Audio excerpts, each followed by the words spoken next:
What up? What up? What's happening, man? How are you, sir? Man, I am well, my brother. It is good to see you on a Sunday night service. Sunday night service. Man, it's been some kind of week. You know, we're fresh from vacation, and now I need a vacation from a vacation.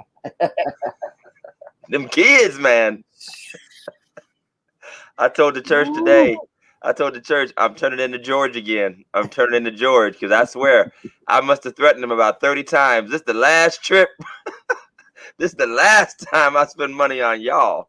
You have to turn around in the van. I'll turn this car around right now. I don't need to go here. I've been to Myrtle Beach. I don't need to. It's good though, man. You all know, man. We in dad life right now, so Absolutely. It is what it is. How was your week, man? Man, my week was well, man. I feel like I have feedback. Can you hear feedback from me? I can't. That must just be you. That's me myself. I don't know if it's these headphones, but yeah, man, my week was well. You know, just relaxing, man. Trying to enjoy, being a father again, and dealing with crying all night and throw up, and Father Abraham. They don't talk about that in the Bible. No, they'll tell you about pulling the diaper off and the baby peeing on you. Trying to wipe the baby and then start doodling again. Right. Yeah, many arrows in your quiver. They didn't talk about that. They didn't say that. As many sand as there is on the beach and stars in the sky, they will all poop on you. Poop on you. All of them. Yes, they will. Doc. But it is all well with our souls. So we are enjoying absolutely. That stuff, hey, we got a special guest, and we got so much to unpack tonight. And I want you all to tune in, talk back, like, share, comment, make sure, because we got a great show tonight. But we got to hit up old girl. We got to circle back, Pastor Jeff, to the ghetto's favorite track star. She looked like she run. She looked like she run for Kimmer Brooks. Man, she's sponsored by Hot Cheetos. She looked like now coming straight out of Highland Homes. Straight out of Shay Caree, the young and let's just be clear, young, beautiful, wonderful, talented Black lady who, by the way, you don't have to tell us, she could outrun all of us. We get it. Now, I don't know. She not at this point, right? You might be able to have a chance. Somebody put that post up and said, for those that aren't familiar and hip, the young lady who was disqualified from the Olympics because of the weed and all that, she was going to be the story. She had a chance to run against the Jamaicans who won and got smoked. Let's just be clear here. She got smoked, came in last place. There could be a training issue of not really being prepared, mentally not being prepared. And can we just give some credit to the hungry, beautiful, and talented Jamaican runners who are also our Black sisters? Absolutely. Who, quite frankly, and I was going to say this at the end, but I'll say it at the beginning, have had all the attention sucked from them, even though they are actually the winners and the gold medal winners in the Olympics. Right. You're so obsessed with this other young lady who, by the way, we all do celebrate, but she's sucked up a lot of energy. So what are your thoughts on what the chatter you're seeing? I mean, people are saying y'all turned on her, y'all, have turned your back and now you're clowning her. What do you, Lisa said she got smoked with a pun intended. I mean, I think like you said, a lot of it is probably because of training. A lot of it is probably mental. As a long time ago, former athlete, when you have an injury or when you're out for a while, I know I actually had to sit out a year because of ineligibility. When people thought, the next year when I came back, the team about to, Jeff is back here about to put it on, and I just was not the same. Right. I didn't get back to myself till my senior year. Wow. So, you have to, but for all the talking that she done, that's what makes it. If she would have just been quiet, and that's what mixes it up for me, because I feel like we're trying to make this into a social Black power and even one of those kind of protect our sisters type thing, which I agree wholeheartedly with. But this sister is a renowned athlete on that stage, and she has put her mouth on her talents and abilities, and she did a lot of, crap talking, just like a boxer does or a basketball player does. Right. And I will say that I, of course, support our beautiful Black women. There's no doubt about it. But once you're in that platform, it's your job to win. Obviously, it's your job to hype yourself up. You are soaking up all the attention that comes with it. You are supposed to win. And if you don't win, you get clowned. I mean, I'm literally thinking, like, let's not forget, and I hate to say this, and I don't mean to be, combative about the equality issue, but this is another one of those issues where it comes to females being expected to be treated differently than males in certain spaces after they demand equal treatment and attention. Well, listen, doc, if you get that equal treatment, you're also going to get that equal smoke, no pun intended, when you lose. So if we can give the crying Jordan face to just about every team that loses every week, and I'm being real here, every team that loses every week, let a cornerback get smoked on the field or a guy get dunked on or whatever. And by the way, these young men are only 19 and 20 and 21. Right. Absolutely. What about the young Black men that we've turned into memes over and over again after they get embarrassed? So let's not play social, sister soldier with these young, of course we don't want her to be broken down, but let's be clear. Everybody on these platforms are in the same situation with the same pressure. We should have had the crying meme ready to go. But so that's the way I say, hey, you talk big, and when you lose, you're going to take some L's. We all know what social media brings it with this world. Junk talk has elevated to 11. She did all that. She could have just said, I'm glad to be on this platform and have a chance. That's it. That's all she had to say. She told gold medal winners, I'm going to beat all y'all. That's all she had to say. Just be quiet, get up there, run, lose, and go back and sit down. Nobody had nothing to say. We wouldn't even be talking about it right now. I mean, we still talk about it, but it just wouldn't be so brutal because you bring more attention to yourself. You do. You bring more attention. LeBron brings more attention to himself. Right. And I'm never gonna get on that because he responds to everything, and I'm sick of it. We calling you old because you are a dude. You like 80 in basketball years. So, what are you mad about? You might as well be Meadowlark Lemon out there or and let me just say this for the record. Space Jam sucked. Space Jam? I didn't even see it yet. Space Jam 2 sucked twice. Well, my kid's still gonna watch it in the outdoor movie at the church anyway, so oh well. Illegally, by the way. Oh well. So hey, still much love to Shay Curry Rich. We don't dislike the sister, and she's gonna make her money and get her attention. I hope she uses her 5 minutes of fame very well. But again, let's just be clear. You play to win the game. As Herm Edwards would say, you play to win the game. Absolutely. And old girl didn't win, so we got to get back on the chopping block. She didn't come second, third, fourth. They made up a new position for her to come in. There was 8 lanes, and she came in 10th. The turtle was running, and she was the tortoise in the hair. The tortoise in the hair beat her. Who was the man in the Bible that ran all them miles? He beat her. Peter beat her to the grave. Tom Hanks was there. Kept running. Forrest Gump beat her. Forrest Gump. I was running and rolling. MC Hammer did the Running Man. He beat her. I mean, it was just bad. It was just bad, y'all.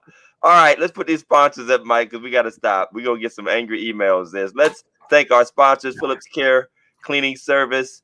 I personally vouch for the wonderful service they give to all of their projects, whether it's commercial or household, deep cleaning, carpet cleaning. This is a Black-owned business, y'all. You support Phillips Care Cleaning Service. They'll get you right. Even if your house is nasty, they'll take care of you. Look them up on Facebook or call Fernando at 219-7916. You also, while you're at it, can get your yard taken care of with Phillips Care Lawn Care Services. Again, they do everything from top to bottom: cutting, bi-weekly, weekly, trimming, hauling away leaves. I'm going to call them this year. I'm not doing my leaves this year. I'm just going to take out a loan,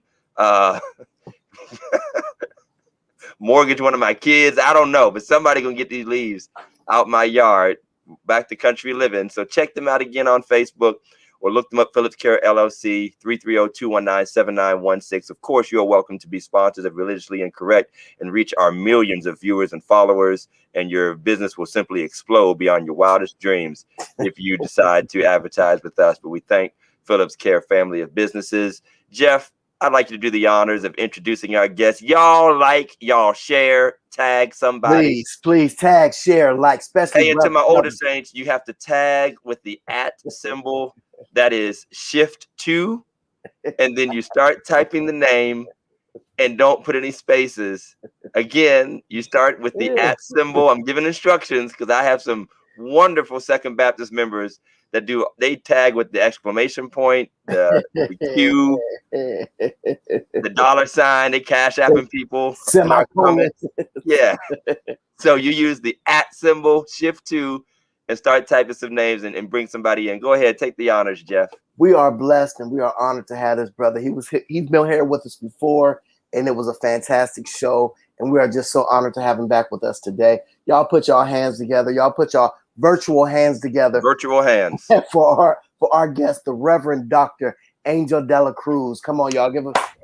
There it is. There it is. How you doing, Doc?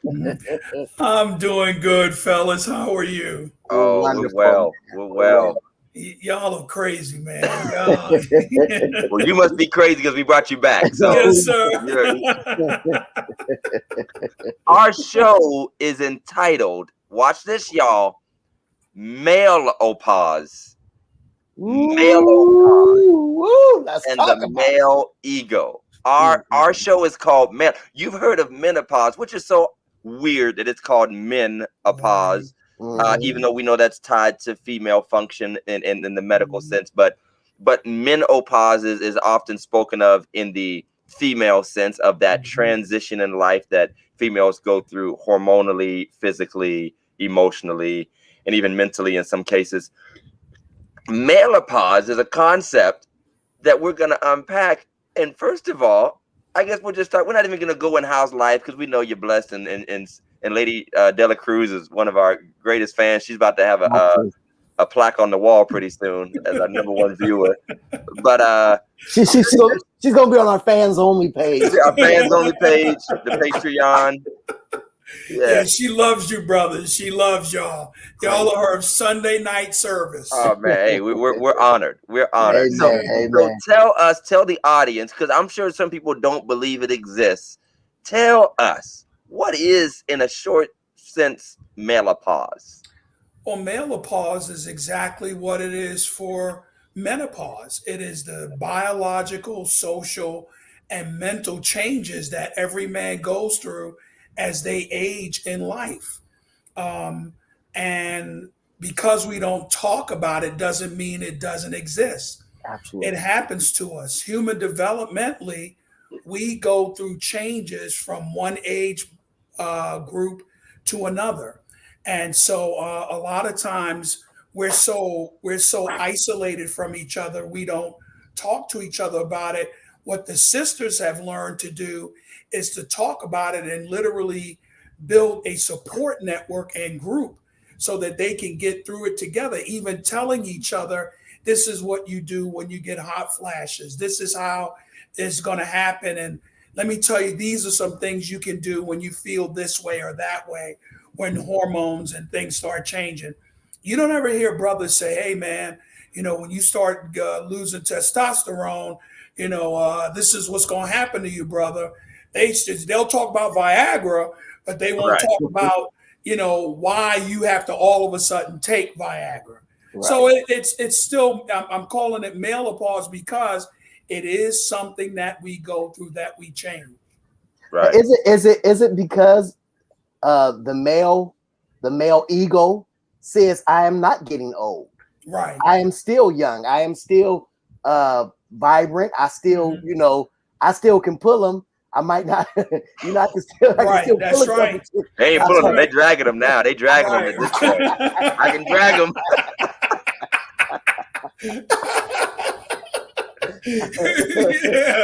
Look, you're right, Jeff. Our egos, and another what we use as we've transitioned from the word pride to the word ego.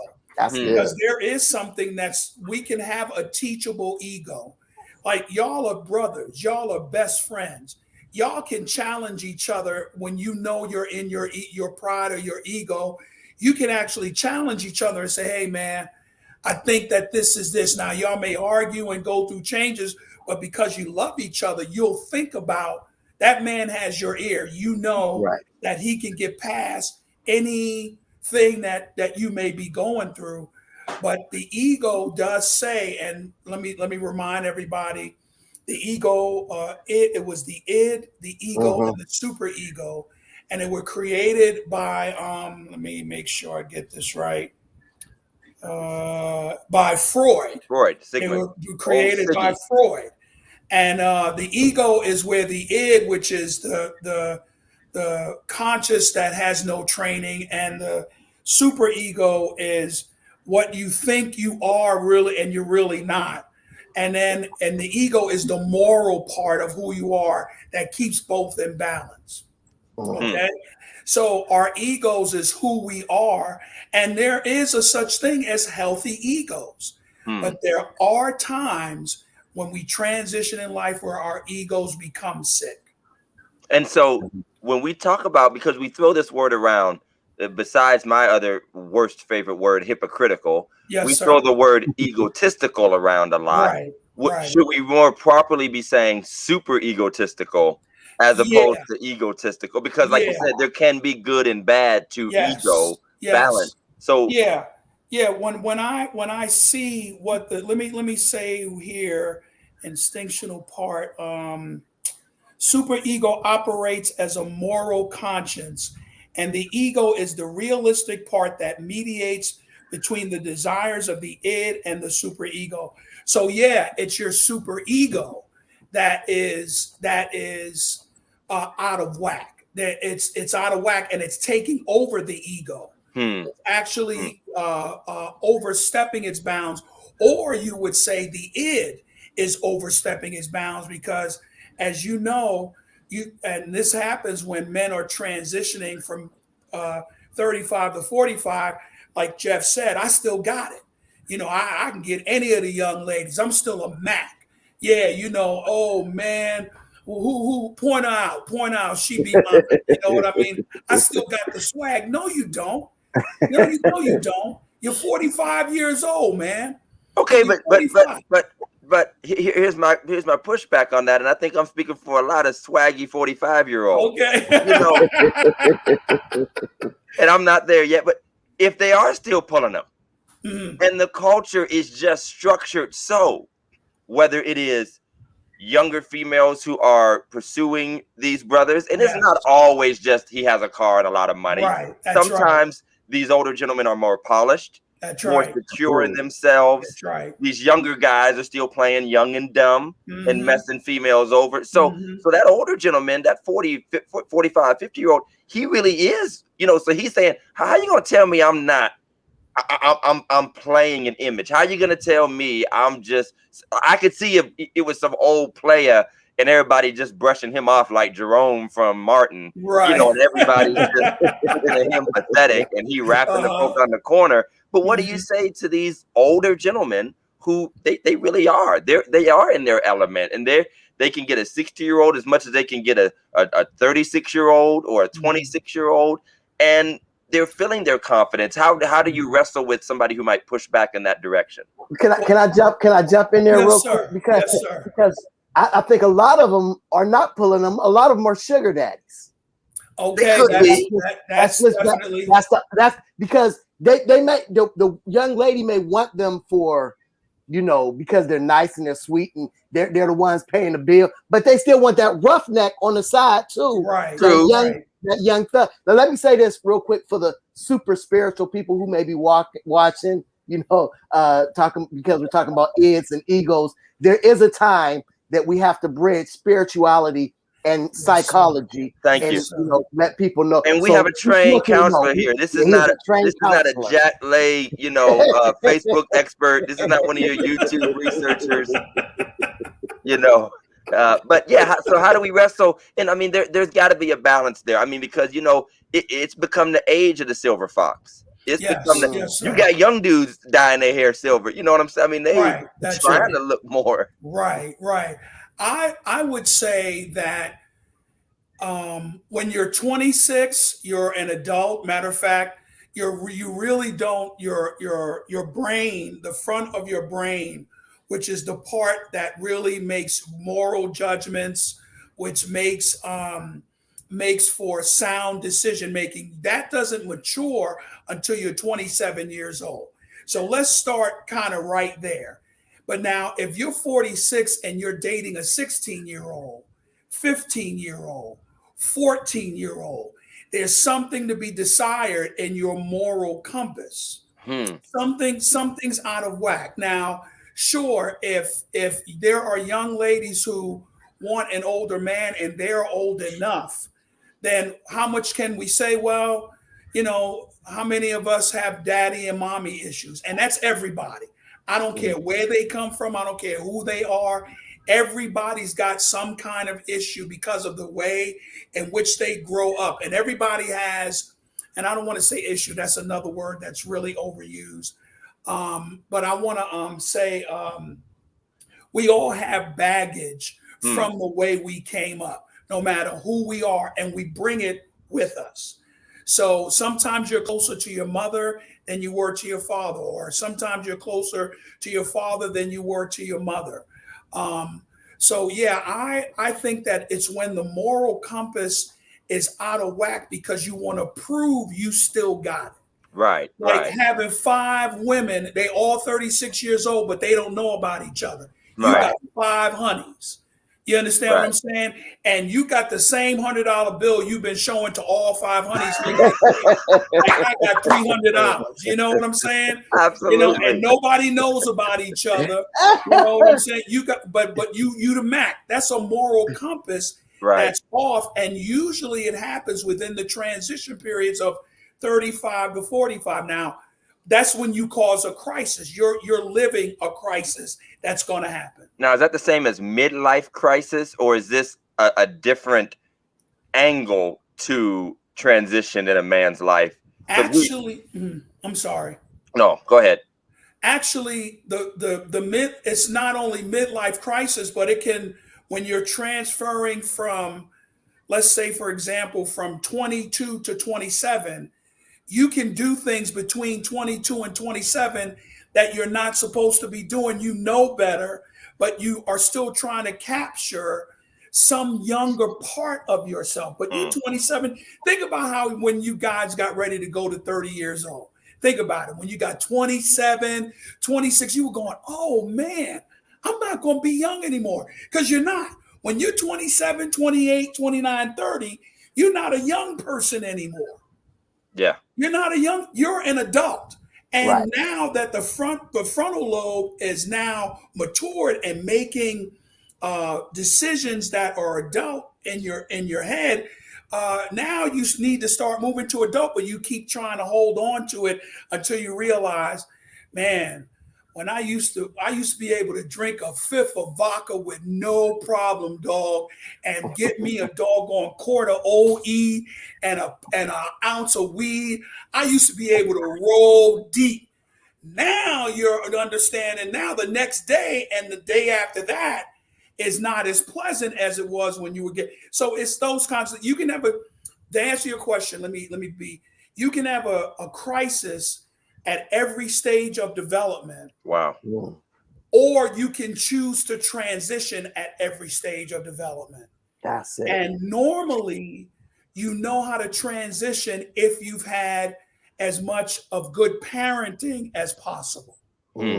Because you're always going to go back to your core of who you are unless you've been transformed. Wow. I was transformed in the church. Wow. Everything I know about being a husband, about loving my family, about being to work on time, all of those, I learned all of that in the church. So it could happen, but 9 times out of 10, it doesn't. Now, Dr. Dela Cruz, would it be the same thing? Because, in my mind, I feel like I can still, if somebody gave me a tryout for the Cleveland Browns right now, I can still go out and do it. No, Right. in my mind, I really believe Yes, it. sir. Yes, sir. That's why I got my eulogy ready for you, because that's how you think. And you know how them news stations, they already have the obituary for famous people. Yes, The sir. news I stations, they already understand have that. like an obituary for like Right. LeBron James already. I have a eulogy for Jeff because he still thinks he can run. But Hey, I'm gonna be right there next to you, Todd. Right, Can I read the right. With our scripture? collars on, Can I read the scripture? in our vestments, Class A vestments. Oh, that. here's the thing, though. Even though my Not Al Bundy. Not Al Bundy. Black Al Bundy. even though my mind thinks it, when I get out of bed, my back says it ain't so. Yes, Yeah, yes, yeah. sir. So although I would love to try it, I won't do. But then there's probably a lot of people who will try it. Maybe Yes. not try out for a football team, but Right. will do what their mind is telling them that they really can't do. Right. And that's why I think a lot of these young, older gentlemen, instead of getting that that truck that they really need, they go out and buy a Corvette. Right. Can go 100 miles. That they can't fit in. Can't fit in. You can't get out of. Can't get out of. You got to They're sleep in gonna it. buy a sweatsuit that they ain't gonna run in. Come on, sir. Nope. Okay, so They're gonna try to have. They're gonna go into hock yeah. over something that they didn't have to go into hock for, like 2 brand new cars, or again, you're making decisions that usually look like crisis rather than transition. That's good. I have a few sort of caveats that I'd love for you to address, Doctor, and one of them starts with, and I would ask him the question, but I guess I can just phrase it. Males are not given this terminology, right? Because females went from being totally neglected to entire industries being built around them, because it was such a ripe market. So your magazines, your self-help books, your health books, all of that. Males on this side, at least, of the issues have not had that. We're not picking up books, and we see them on the rack when we look at the front of the men's world, men's health and all that. But they're all 99 ways to satisfy your woman and all that stuff, which again, we can't do, but we think we can. So I do want to talk about 2 things. Number one, just like females, there are male late bloomers. Yes, sir. And in transparency, I'll call myself one of them. Still feeling very awkward in the early 20s, even to mid 20s. And I got married at 23, but still feeling awkward and not as self-assured, and not even having any real swag or confidence about myself. And so I walk into that confidence and become more confident by the time I am 27 and 28 and 29, not necessarily trying to chase a teenage girl or anything, but definitely feeling myself in ways that my mental didn't allow me to. Sure. And struggled literally with people who were younger than me, feeling like they were older and more experienced and worldly than me. And I don't mean sinful, but maybe it could mean sinful. But we got to come out the church vernacular of worldly, just worldly minded. And so some of these gentlemen, and I can relate, we don't feel like we're trying to chase something that already was and shouldn't be anymore. We're actually finally walking in that something just at a later date. And I want to add to that a second caveat. Then there are some gentlemen who genuinely kind of mess over their young lives or waste their younger years. And then they take better care of their health. Maybe they go back to school. They start working out and eating right. And they become that more vibrant individual who can do what they really were probably too sloppy and lazy and unfocused to do at 24 and 22.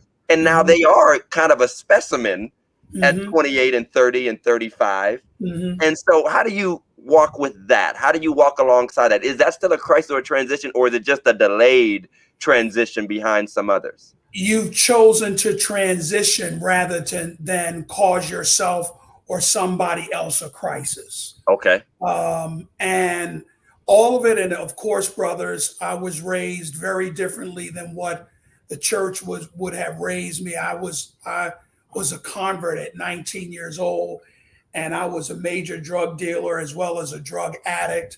from the time I was 12, overdosed when I was 17. You know, I didn't have the kind of training, no father. My mother was also an addict.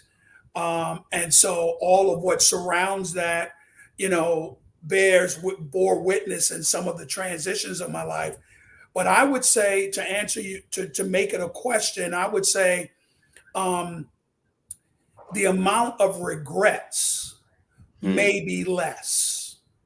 Maybe the amount of regrets may be less when you turn 35, because that's when you really, after you turn 30, when you get to 35, you start thinking about things you had not done. And you do try to go back and get them, like a better career, a degree, or getting in shape or something like that. But there are regrets you can't go back and get. Right. That kind of filter on your heart. That's why Solomon, when he wrote Proverbs and Songs of Solomon, he was reflecting on his life. He wasn't writing as though he were Paul writing letters to the churches. He was reflecting of how he did not listen to the right people, and he was telling those younger, and most of all his children, hey, I can tell you from experience, don't do this, or this regret you're going to have when you're 45. Because he was far beyond. Yes, already. It goes far beyond. Yes, sir. So you'll still have the thoughts, because that's where a lot of things happen, is in our thought life, really, especially when we're transitioning from one age to another, because we know now we are on our way, and God forbid we talk about the reality of death. The reality of death. You know that you are closer rather than further away. Right. When you're young, you're invincible, but then you turn 30, you turn 35, you go, ooh, wow. And then when you turn 40, you realize I'm middle-aged. Right. Have you ever come to that, brothers? Let me ask you, have you ever come to that and go, I'm there. I'm middle-aged. Like, how old are you, Todd, if you don't mind me asking? I'm 39. Okay. I'm 39, okay. you know. So you're middle-aged. You don't want to admit it. They don't want to admit it. They got an ego. They got an ego right there. They got an ego right there. You are middle-aged, Bishop. I'm gonna go outside and try to dunk after the show is over on the basketball hoop. and Pastor Cruz, Doctor, don't start reading obituaries. Right, that's right. Your friends, all your friends that you went to school with, man, have now passed on. But we don't like to think that, because, you know, when I was 20, middle age was 55 and 60 to me. Yes, sir. Y'all middle aged, right? You know, there was great grandfathers. You know what I mean? You know, it's scary to think about, but that's a reality check that men don't face. And think about it now. I'm from the hood, so I got married early and had kids when I was a teenager. So my oldest son is 47 years old, and I'm only 59. My second oldest is 46. So you have to understand that there are things that go along with you transitioning, and the things that you're thinking about are really what fights you the most. Yeah. You know, like, I don't have it anymore, or I regret that I didn't go to college. Well, no, you weren't supposed to go to college, man. You were supposed to do what you're doing now, because God was walking with you all of that. Well, again, I can't help but go to the spiritual. This is a fruitful life. Children, work, relationships. And if you notice, when you turn, and tell me if you guys notice this, when you turn 35, relationships got more important than succession or succeeding. Mm-hmm. Would I say? Would you say that? Oh yeah. Absolutely. Oh yeah. Absolutely. Yeah, relationships got more important for me. When I turned 35, I needed brothers that I could confess to.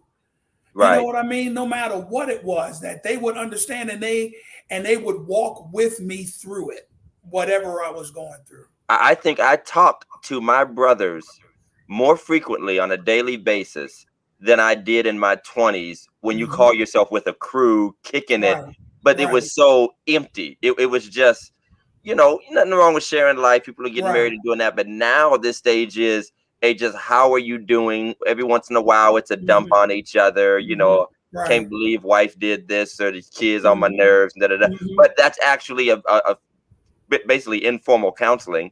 You Yes, know, it to is. one another. Yes, And, it and is. talking to, but you almost feel like you need it. I actually feel weird if I have not Mhm. talked to either Jeff or Tony and Right. gotten a text from my buddy Ted. If I have not heard from one of those three people, or at least two of them in a Right. day, I feel like my day is empty in a lot of Sure. ways, you Absolutely. Sure. know. And Sure. I definitely can testify, and Jeff and I, with our friendship and our brotherhood, we can testify to that. And you already plugged into the spiritual. And by the way, for those of you tuning in, we are talking male-opause, male-opause, and the male ego, the transitions that can, if you're not careful, become crisis at various stages of life. And if you have a question for our certified counselor, Reverend Dr. Angel Dela Cruz, and we wear that well because he ain't just another shiny shoe doc. Like those shoes, Well, doc.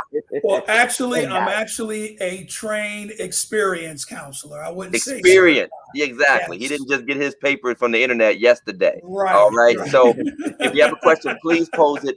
Since we're talking spiritual, and we do have a question. Matter of fact, I'll go ahead and ask it now from Pastor Richard Wingfield, who asked, how do you manage living with those regrets that play at age 50 or 60? And are they different from the regrets that might pop up in your 30s or 40s?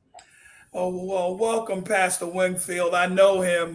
We went to seminary together, and or we're at least at seminary together at Pittsburgh Seminary. Well, the regrets that play at age 60, 50, or 60 become more intense than they were at 30s and 40s because you're on the other side moving down. You're coming into the end time of your life. Your summers are not as many as they were when you were 45 or 30, 30s and 40s. And so they become a lot more intense. And then you try to find ways in which those regrets don't overwhelm your day or overwhelm everything that you're doing, because then depression usually sets in. Now there are different measures of depression. There's light depression, there's moderate depression, and Hmm. there's severe depression.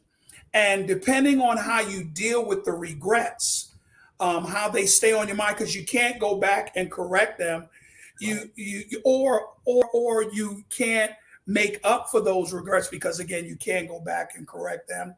Um, Usually they are a lot more intense, and you have to have something in your life, and here is where I would transition, something in your life that is building up or helping your, or relationships that are growing at 50 or 60.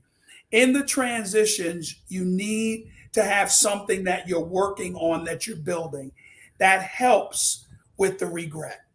Hmm. That Hmm. helps with the regret. Does that make sense, brothers? And I hope, absolutely. Richard, that made sense.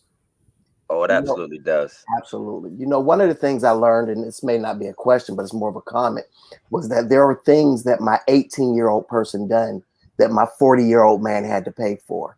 You know, Yes, yes, when sir. when I left my first wife, you know, and I'm just being transparent here. Hmm. You know, I never looked at the harm and the hurt that it would do to my child. Right. You know, so I had to physically have that conversation at a later date, you know, and Hmm. we had to sit down, and she, you know, she asked me with tears in her eyes, why'd you leave me? And I Sure. didn't leave you, you Right. know, but the truth of the matter is I did. Yes. And you Yes. know, and I never looked at it as I was leaving my child, Hmm. but I Hmm. left my child. And I think, you know, we take for granted, you know, those type of things. And so oftentimes that plays on our ego because, you know, maybe somebody else raised your child, or Hmm. maybe somebody Hmm. else calls your child daddy now. Sure. You know, Sure. it's, you know, maybe, you know, you weren't the parent that was at every ball game. And, you know, Hmm. at your child's graduation, they're not saying, Right. I want to thank daddy. You know, Right. Right. my mama done everything for me. Right. Now your ego is, Sure. you sometimes you could jump off a person's ego and land on their credit score. You know what I mean? Yeah, that's Right, right. That's right. right. So That's right. I mean, it's hard. I tell you what, Jeff, I remember one of the hardest things in my life was divorcing my first wife. And my children were teenagers. And they had, it was a traumatic experience for them. But when they got older and they needed to talk about it, I could not counsel them. You can't counsel your family members. As a matter of fact, people, it's recommended strongly. You don't counsel your family members. You refer them to somebody else. Whoops. Whoopsie. Yeah, you refer. That's But I told my children, I said, you have a 10-year period to tell me anything. A 10-year period. Whatever you want to tell me, whatever you want to say to me about what went on, what questions you have of me, you have a 10-year period. But after that, it's closed because I must move on and I want to live as I move on. I've got to be able to put the chapter of ending behind that part of my life. And so, so I'm with you on that, Jeff. Can I ask you a quick question? What was the purpose of the 10-year period? Why did you give it 10 years? Because they may seek counseling because of how I may have messed up their lives in one way or another, whether it's true or not. And that trauma is going to come back in their adult life. Okay. Yes. That trauma is going to find its way. People think that traumas only happen for the moment that they happen. No, trauma will happen. That's why they call it post-traumatic stress disorder. You know how many folk got post-traumatic stress disorder and don't even realize it? Because they're still trying to deal with a trauma that hasn't really truly been processed and truly been dealt with. Right. So I gave them that 10 years so that when they do, because they had resources I didn't. I couldn't go to counseling. I had to, like what you said, I had to count on my pastor, and eventually it was too much for my pastor. He couldn't handle it. Wow. He could not handle it. He could not handle because he was trying to stay neutral. He was trying to stay loving to both people. He could not handle it, and we were by ourselves. Wow. I went too much into that. So sorry about that. That's okay. I want to pivot a bit in our last 20 minutes or so, 15 to 20 minutes or so, in dealing with how this relates to our life of faith, and in particular, this bizarre world we call the church, which really does feel like things are sometimes upside down or out of whack. And I said something to you before we went live tonight, that when we talk about the male ego, whenever you think of that word ego, of course, the first person you think of is the preacher. You think of the black preacher, the platform, the desire for prominence, the, of course, adulation that whether they seek for it or not, people lay upon them. But when you talk about age and transition and crisis, in the church world, in the black church world, where sometimes black culture and black church is this messy, intertwined thing where you're not in it, you're still a part of it. You're not even considered a grown man until you're at least 45 years old. Most of our men and women, but I'll stick with men for now, no disrespect to our ladies, who have become pastors traditionally, either don't become pastors until they're well into their 50s, or are not fully respected or viewed as pastors until they're well into their 50s. And so they're just now walking in that I'm the HNIC, I am somebody that, unfortunately, maybe in other occupations, you could be a hotshot accountant at 25 and manage a firm. You could be a doctor and have your own practice by the time you're 35. But in the church world, you're still in the sunshine band until you're 42. So how does that fit into maybe the church agitating those crises of age and transition? Instead of helping healthy transition, the church actually harms the development of our males. How would you feel about that? I would say that that's one of the reasons why you don't see young black men in church, because then once finally that young man now becomes old enough to be pastor, he a lot of times is protecting his territory. So he doesn't want anyone to outshine him. I'll be more smarter than him. I've known of young black men who have church at a counter at Perkins because they feel like if they come in the church and offer themselves, their profession, their personhood, that the pastor has somehow felt intimidated somehow. And I've heard a lot of that a lot of times. Young black men are what you're talking about is experiencing the growth and a healthy place to grow. And black men will usually say, well, I can't grow in there. That dude don't want nothing to do with me. And can I unpack the other side of that? Yes, you can, sir. A lot of our black church women still treat grown men. Yes, sir. You still wet behind the ears. You know, Yes, I'm sir. good and 40, you know, and paying taxes. Right. And you young enough to be my son and all of that talk. Right. And, you know, I've seen a weird thing. So you talk about that young black male that doesn't really, whether they don't want to be in the church, period, or they have to find a space for ministry outside the church. Then we see the other side of that young black eager minister or preacher. They often try to mold themselves in an old mold. Yes, sir. And I've literally watched them, and some of us have a natural cadence, or we have a natural way of speaking and doing, and others start mimicking, and they walk with a stilted limp like they 72. They wearing old suits, three-piece suits with a chain, and putting fake gray dye in their hair, and over here talking about truly the Lord is good. Right. But I think, you know, they're saying to themselves, if I don't behave this way, I won't be accepted, or at least I'll get the attention I'm seeking at a young age, because the only man I see getting any attention is the 65-year-old guy that acts this way. Right, exactly. You know, unless you're some superstar hotshot mega church preacher, if you're in the average church context where the most of us live in reality, you're basically a nobody unless you take on a certain vernacular and behavior, which again feeds that old man getting all the ladies' attention, young and old.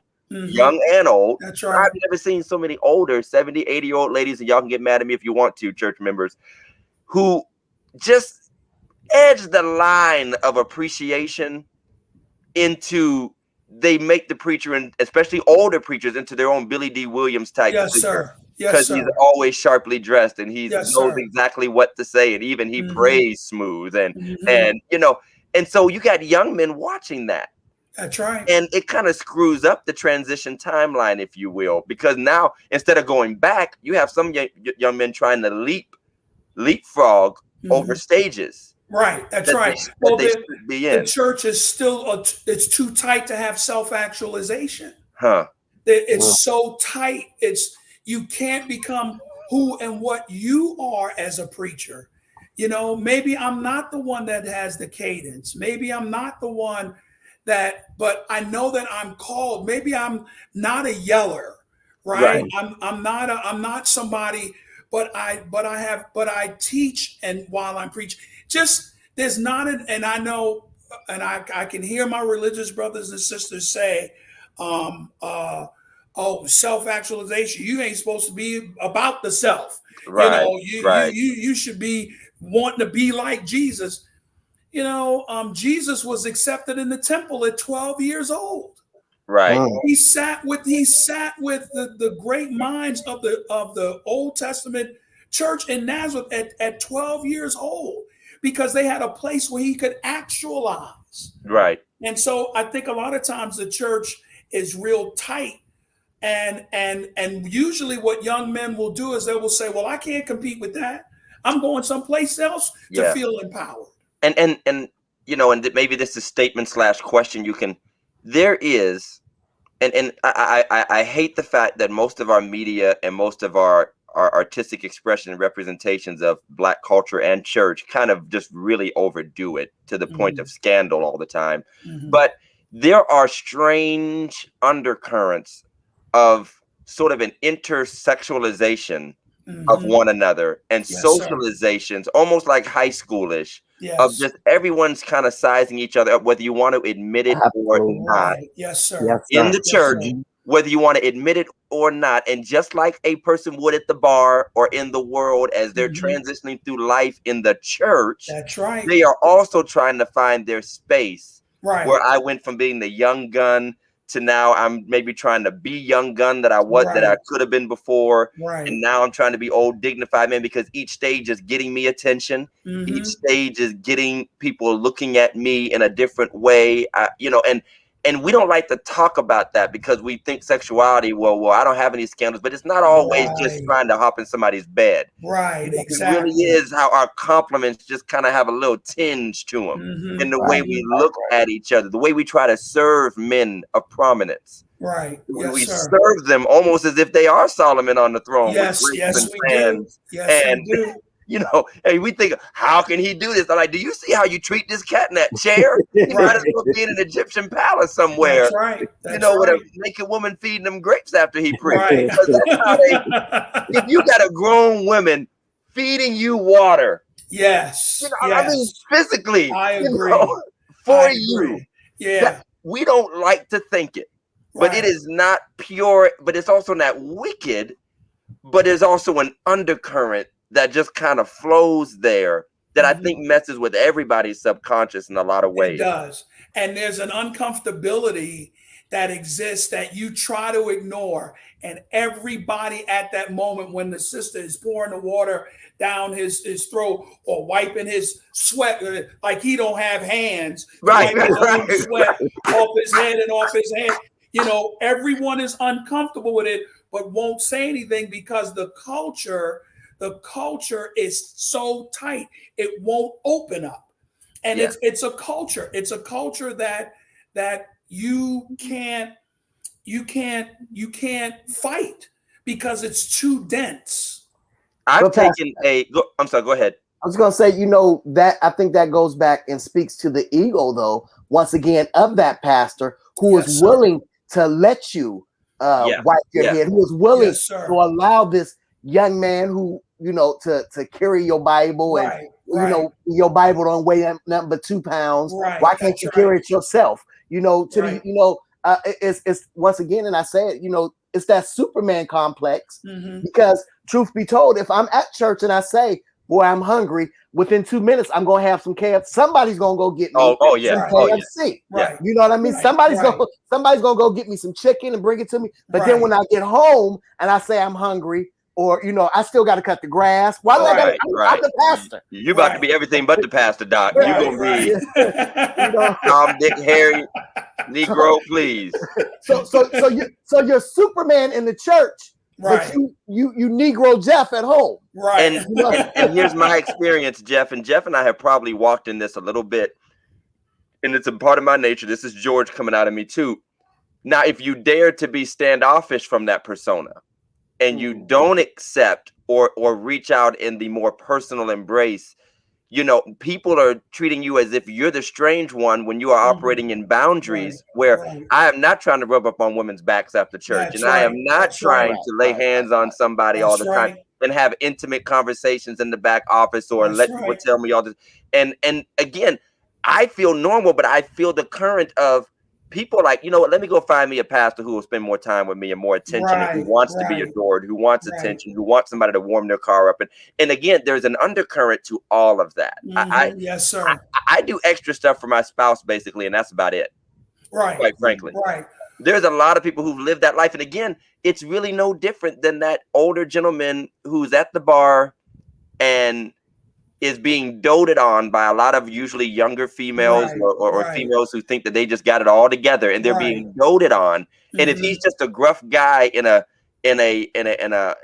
Dickies, you know, work suit having a beer, he's not going to get any attention. But if he's the guy, you know, slinning and grinning and all this stuff in everybody's face, well, he's going to continue to be that magnet. Whereas if you're a working man's preacher and I want to do my job and go home and love my family. Amen. I do my job, love my family, shake your hand and keep it moving, start my own car. You almost create people literally like, I'm not being ministered to because this person isn't whispering in my ear and they ain't trying to get no prophecy. They want to feel your breath.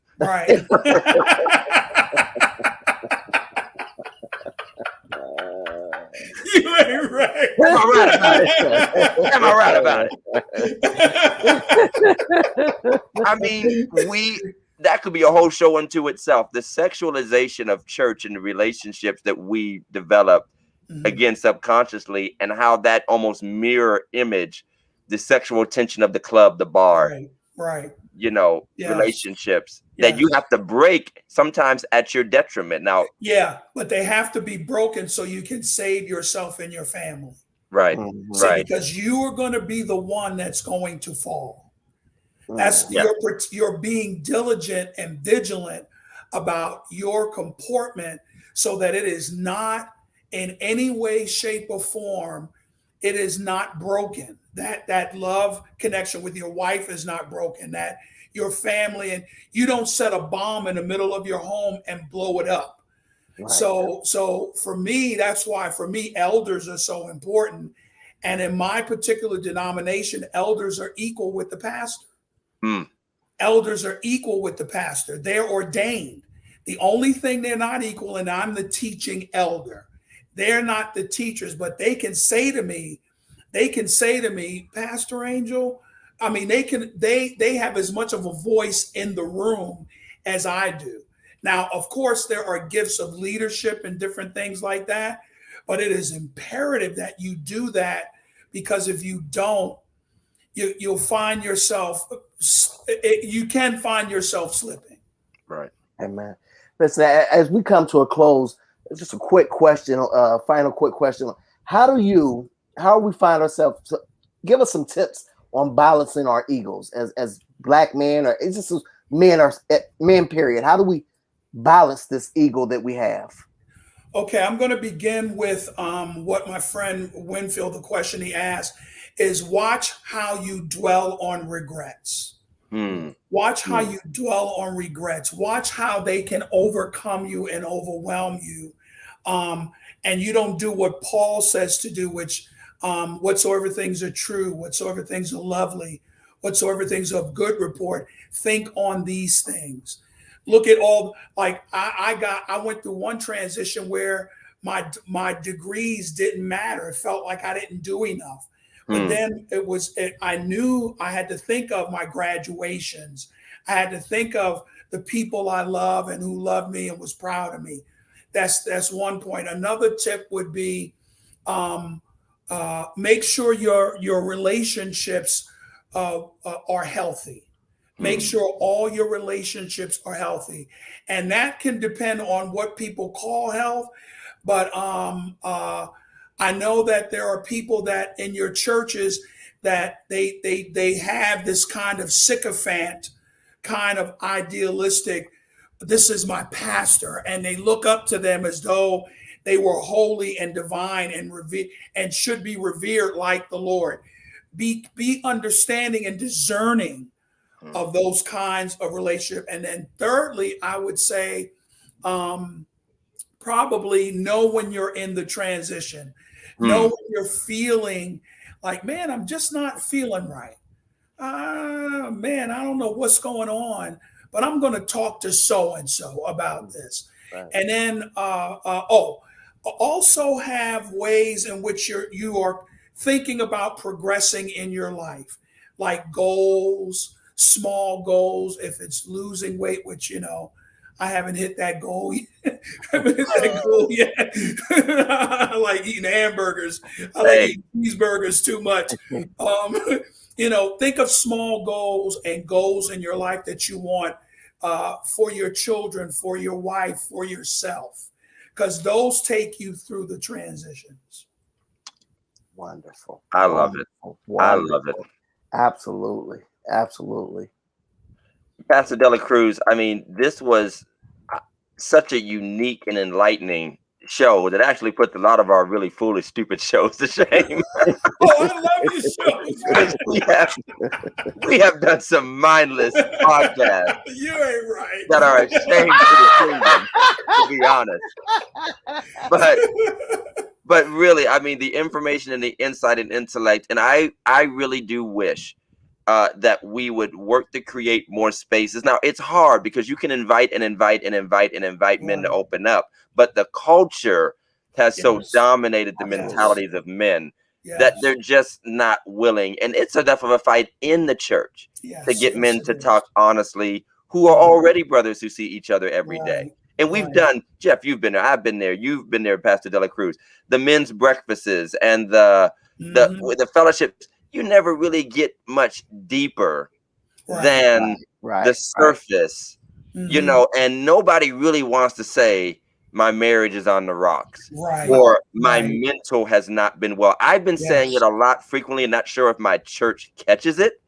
Even when I came back from vacation, Jeff, and I mentioned, you know, when you feel your mental, and I use the word mental, when you feel your mental getting out of whack, you need to take a break and get away. When you feel your emotions getting out of whack, and I'm trying not to, because you're a little afraid again with that black church ego. People will think, well, there's something wrong with my preacher. He's supposed to be God Jr. and always be confident. So if he gets up there talking about, I'm not feeling up to par, or I wrestle with anxiety or depression, or every once in a while I go through seasons, and then, and just not to drag it out because I know we've got to go, but then when things, let's say, don't go so well, you can't always hide how it's affecting you mentally, because you're supposed to just smile, make up a prophecy. Let's say we're trying to raise money, which of course the second we are, about something, and it's not working out. It's sometimes it's harder to hide the feelings of failure or disappointment. You know, you want to put on and twist it and grab a scripture and do all this weird stuff. And the other part of you is like, can I just be disappointed for a minute? Yes. Right. Yes, sir. Right. Yes, Yeah. sir. Yeah. Can I just feel like, not a failure, but can I feel like, But be you know, I disappointed. haven't got Be there. hurt. Be hurt. Be Can I be hurt? vulnerable. Yeah. That's it. Yeah. That's it. That is it. Yeah. I And I love think we need to get there. And I think, thankfully, we are in a generation, Dr. Howard John Wesley, Oh, my man. who got up and told his church, I'm tired and I am not well. Yes, and he I did. need to take a break. Yes, he did. And, you know, again, our world will celebrate people because maybe they were just the one who hit it at the right moment, the right way, a video. And if their preacher had said the same thing, they'd be holding a meeting. Yes. Yes.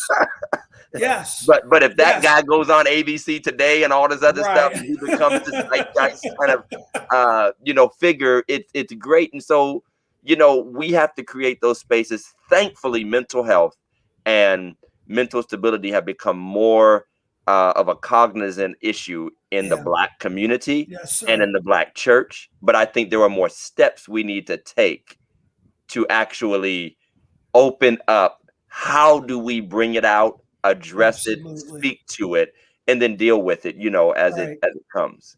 And those spaces have to be safe enough to do that. They have to be safe. Yeah. If they're not safe, people are not going to. That's why I say it can be so tight unless it opens up and spaces are made and made safe. It's just hard.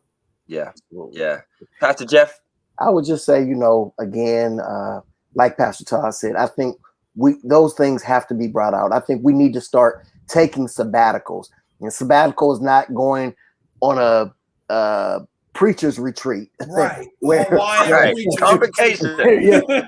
Convocation is not a sabbatical. Right. You know, you're going to do the 4-day revival and not at your church is not a sabbatical. Right. You know, I went to the Full Gospel Conference, and I don't have the numbers, but they said after so many months, take 1 week, after so many months, you know, but I'm glad that whatever the information was, they're getting it out. Yes, sir. And that hopefully pastors, because pastors are leaving and quitting in groves. That's right. Wow. They're leaving and quitting in groves and committing suicide as well. So we have to be very cognitive of what we do and how we do it, and our space that we need to take. So thank you so much, Pastor Dela Cruz. Thank you. Everybody clap it up for Pastor Dela Cruz, Dr. Dela Cruz. I'm gonna hit this ad and bring in Big Mike to close us out. Again, we always thank our sponsors, Phillips Care family of businesses. We did the cleaning, we did the lawn care, but we want to thank Phillips Care Training as well. And I talk highly of these brothers because I grew up with them and they are hometown heroes in the Mahoning Valley.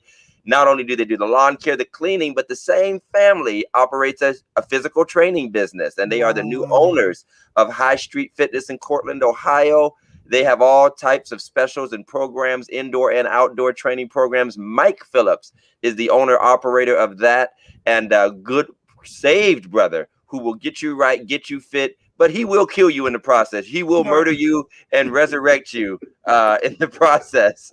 But he is good at what he does. Check out Mike. Call him at 330-984-7632. When you're ready to get out those hamburgers, Dr. Dela Cruz, Mike will get you right. Mike will get you. He'll have you hating hamburgers after he gets done with you. Dr. Dela Cruz, I asked him yesterday on Facebook.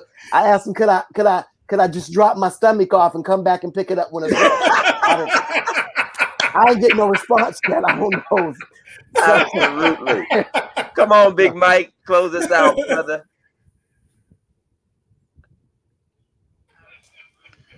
Pastor Dela Cruz, my man. My man, Mike. Always fire. This guy right here, man. First off, let me say, growing up Kojic, nothing against Kojic, but you know how, going to church, visiting different churches, how they always put that pastor on that pedestal, like you guys were talking about earlier. This guy right here broke the mold for me, man. This guy broke the mold. I remember first going to his church, they had the screen up with the words for praise and worship and all of that. And it came to offering time.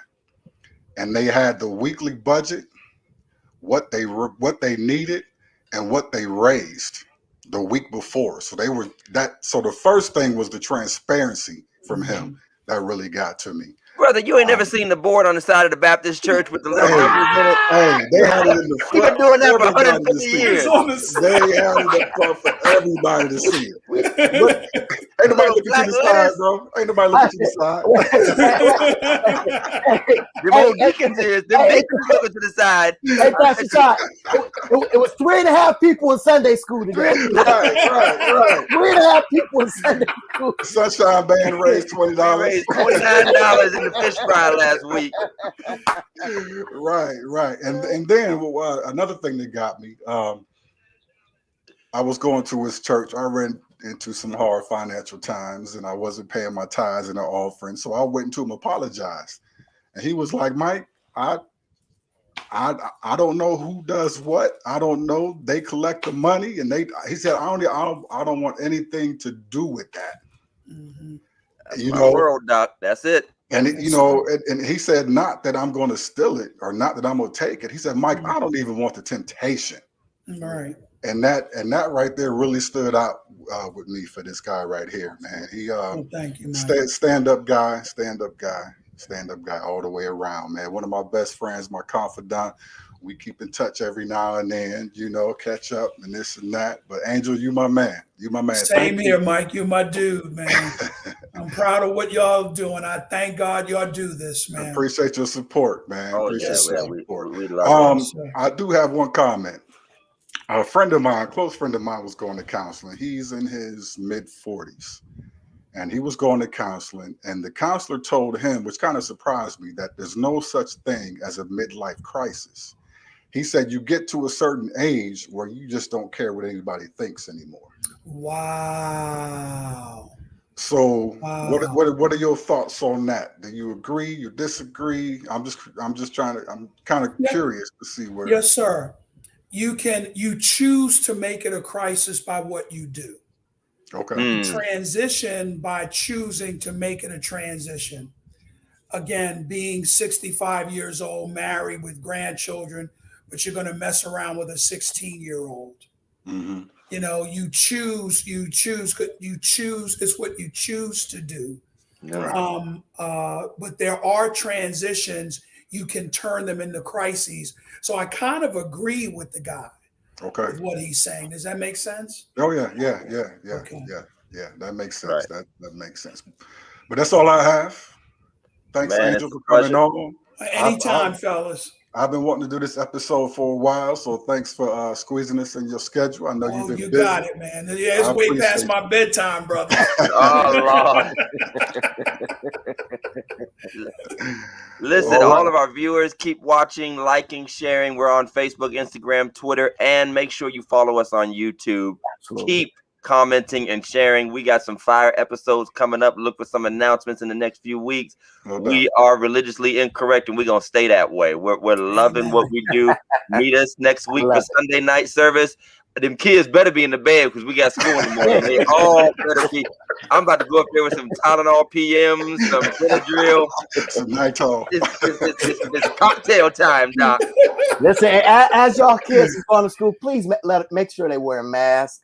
They Put got the a mask mask. on. Put them kids. Make sure them kids is wearing masks. Train them how to wear them. You know, Don't fool with them we want them to be evangelicals. The Delta is real. Don't fool with that. Yes, it is. No doubt. Yes, No it is, doubt. brother. Yes, it is. I'm about to wear a mask on this podcast. I don't want to come through this camera. Don't look too shoddy to me.